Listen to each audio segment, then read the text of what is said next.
बिस्मिल्लाहिर्रहमानिर्रहीम। अस्सलाम वालेकुम डियर स्टूडेंट्स, आप कैसे हैं? उम्मीद है आप ठीक होंगे। आज हम यूनाइटेड स्टेट्स की जो सेनेट है उसको डिस्कस करेंगे कॉन्स्टिट्यूशन में से।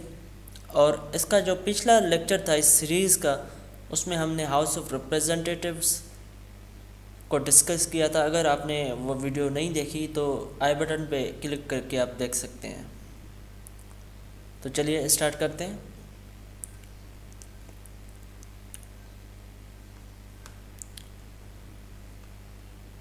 The Senate of the United States shall be composed of two senators from each state, chosen by the legislature thereof for 6 years, and each senator shall have one vote. सबसे पहले तो मैंने आपको एक चीज़ बताई थी कल के, जो भी ब्रैकेट में हो उसका मतलब क्या है कि it is no more part of the constitution. तो इसके सिवा हम पढ़ते हैं कि सेनेटर जो होंगे सेनेट में वो हर स्टेट से 2 होंगे, जिनकी ड्यूरेशन क्या होगी 6 ईयर्स। 6 ईयर्स उनकी ड्यूरेशन होगी और हर सेनेटर का एक वोट होगा। आगे चलते हैं। Immediately after they shall be assembled in consequence of first election.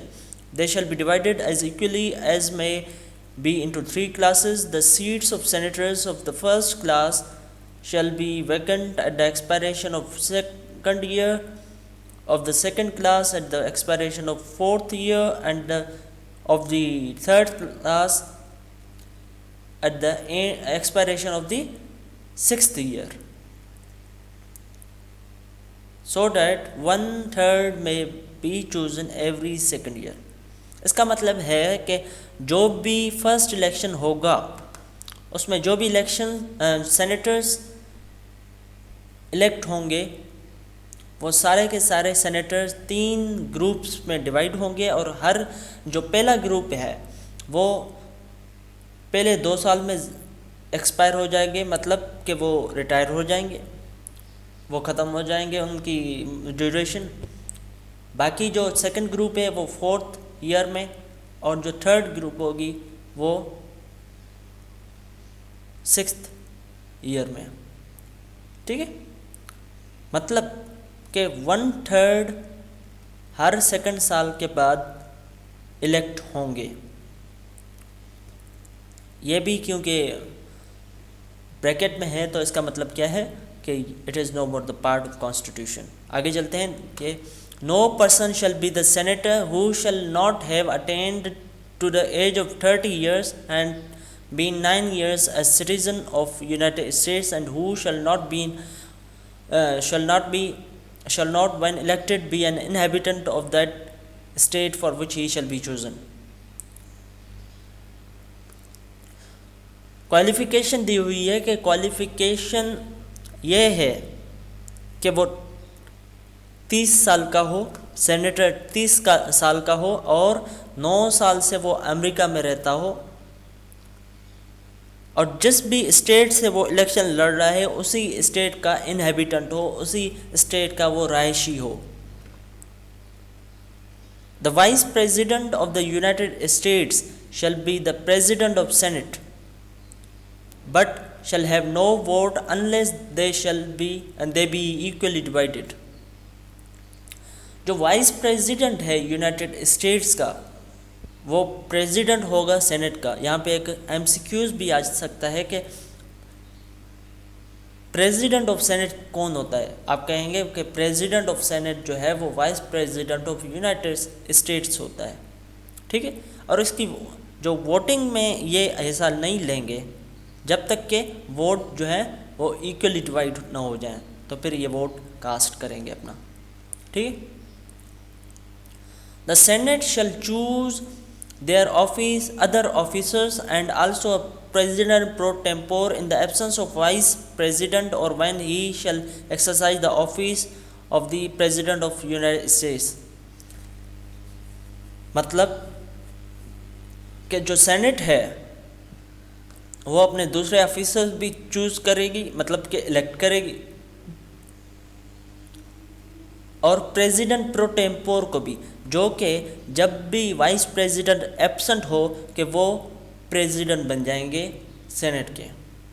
ठीक है, मतलब कि वो इन the absence of vice president of United states he which mean president pro tempore will preside the session of the senate. The senate shall have the sole power to try all impeachments.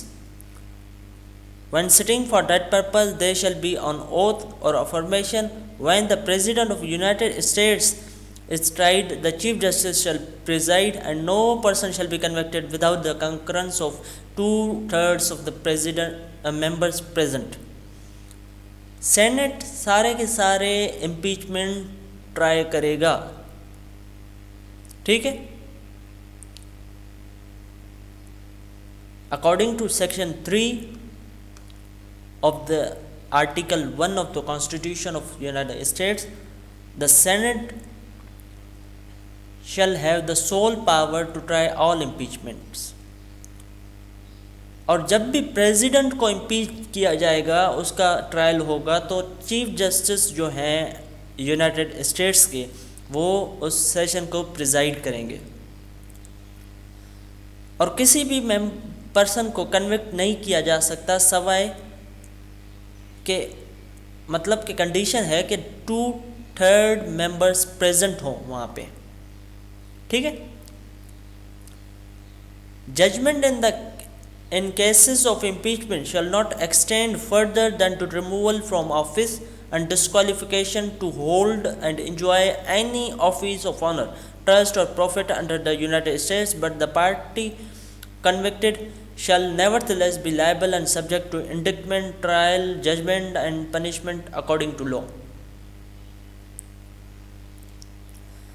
ये जो impeachment होगी, impeachment में सिर्फ और सिर्फ जो सज़ाएं सुनाई जाएंगी वो कोई इसको इम्प्रिजमेंट वगैरह नहीं होगी, सिर्फ इस हद तक होगी कि वो ऑफिस से रिमूव हो जाएगा और चाहें तो डिस्क्वालीफाई भी कर सकते हैं उनको, लेकिन कोई कन्विक्शन नहीं होगी। कन्विक्शन का मतलब मेरे व्यू से ये कि इम्प्रिजनमेंट नहीं होगी। ठीक है, तो ये सेनेट के हमने सेनेट पढ़ लिया, section 3 of the article 1 of the constitution. इसमें जो इम्पोर्टेंट चीज़ है वो ये हैं, 2-3 चीज़ें इम्पोर्टेंट हैं कि सोल पावर इम्पीचमेंट कौन करता है, वो करता है सेनेट के पास सोल पावर है। ठीक है, दूसरे उनके क्वालिफ़िकेशंस क्या हैं, क्वालिफ़िकेशंस यहाँ पे मेंशन्ड है, हमने पढ़े हैं। और तीसरी चीज़ कि प्रेसिडेंट ऑफ द सेनेट अगर एब्सेंट हों तो प्रेसिडेंट प्रो टेम्पोर जो है वो प्रिजाइड करेंगे। Thank you very much. अल्लाह हाफिज़।